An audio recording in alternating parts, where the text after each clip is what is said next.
दोस्तों होता क्या है, कभी कभी हमारी सिलाई मशीन टाइट चलने लगती है, यानी कि हम जब स्टिचिंग कर रहे होते हैं उससे पहले मशीन ठीक चल रही होती है, पर अचानक से क्या होता है आपकी सिलाई मशीन जाम चलने लगती है, यानी टाइट चलने लगती है।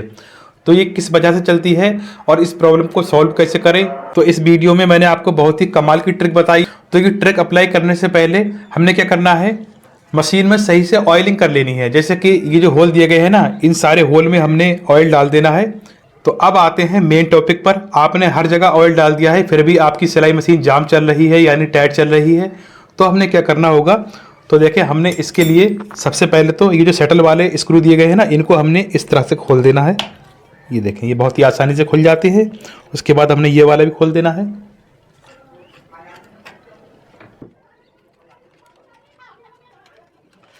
ये स्क्रू खोलने के बाद हमने क्या करना है, सुई को ऊपर करना है और इस तरह से शटल को निकाल देना है। ये देखें, तो ये बहुत ही आसानी से शटल निकल जाता है। उसके बाद पहले हमने यहाँ भी सफाई कर देनी है। इस तरह से हमने ये सारे पार्ट्स साफ कर देना है। उसके बाद अब ये देखें, ये होता है शटल। तो अब हमने क्या चेक करना है, हमने यहाँ से देखना है। अगर यहाँ से शटल टाइट है तो समझ लीजिए यहीं से प्रॉब्लम है।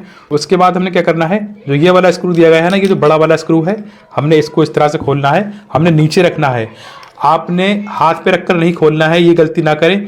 हाथ पर रखकर खोलते हैं और कई बार क्या होता है, पेचकस फिसल कर आपके हाथ में लग जाता है, तो इस वजह से आपके हाथ में चोट लग जाती है और आपके हाथ को नुकसान भी पहुंच सकता है। तो आपने इस तरह से रखना है, इस तरह से।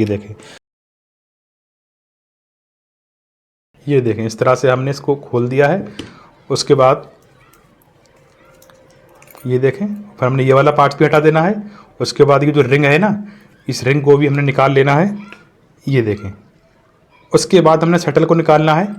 ये देखें, अब हमने क्या करना है, सबसे पहले तो इसकी सफाई कर देनी है, क्योंकि स्टिचिंग करते टाइम यहाँ भी कई बार धागा वगैरह फंस जाता है।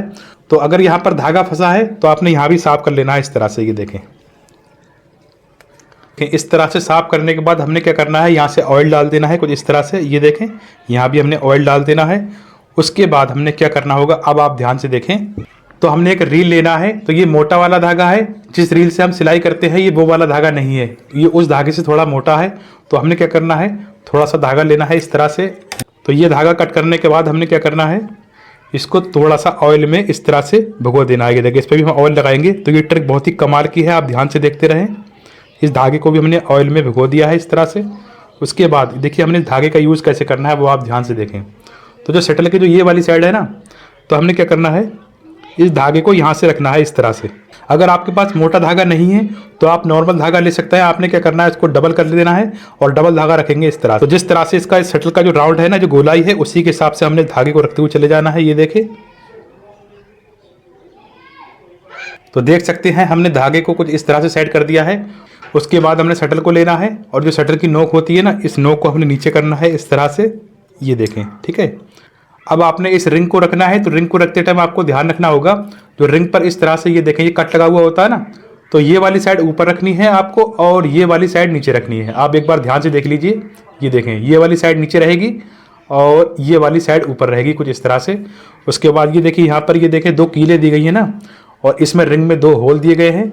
तो हमने इस होल में इस तरह से फंसाना है। ये देखें, इस तरह से। फिर हमने ये वाला पार्ट्स लेना है।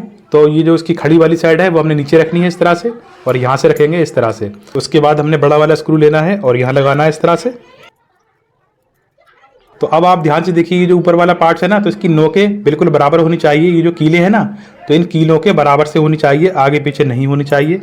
उसके बाद दोबारा से हमने सेम पहले जैसा इसको कस देना है यहाँ से।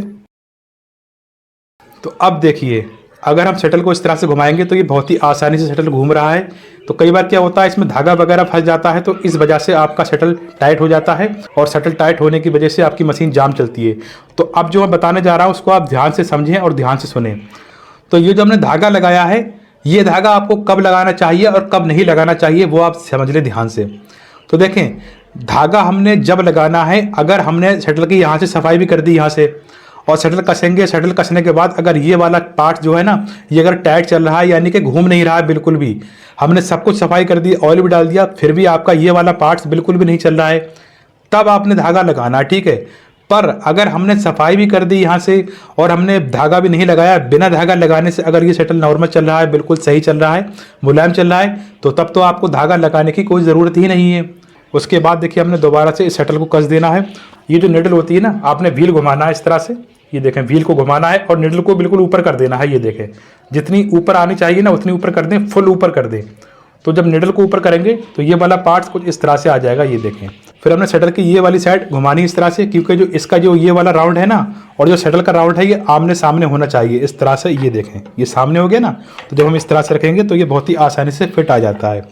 फिर उसके बाद हमने क्या करना है, यहाँ से दोनों स्क्रू लगा देने हैं दोबारा से। तो दोस्तों अगर आपको हमारा वीडियो थोड़ा सा भी पसंद आया हो तो वीडियो को लाइक एंड शेयर भी कर देना। अगर आप चैनल पर पहली बार आए हैं तो चैनल को सब्सक्राइब भी कर लेना। तो उसके बाद जब आप मशीन चलाएंगे तो आपकी मशीन बिल्कुल सही चलेगी और बिल्कुल भी टाइट नहीं चलेगी। तो दोस्तों मिलते हैं नेक्स्ट वीडियो में। Thanks for watching this video.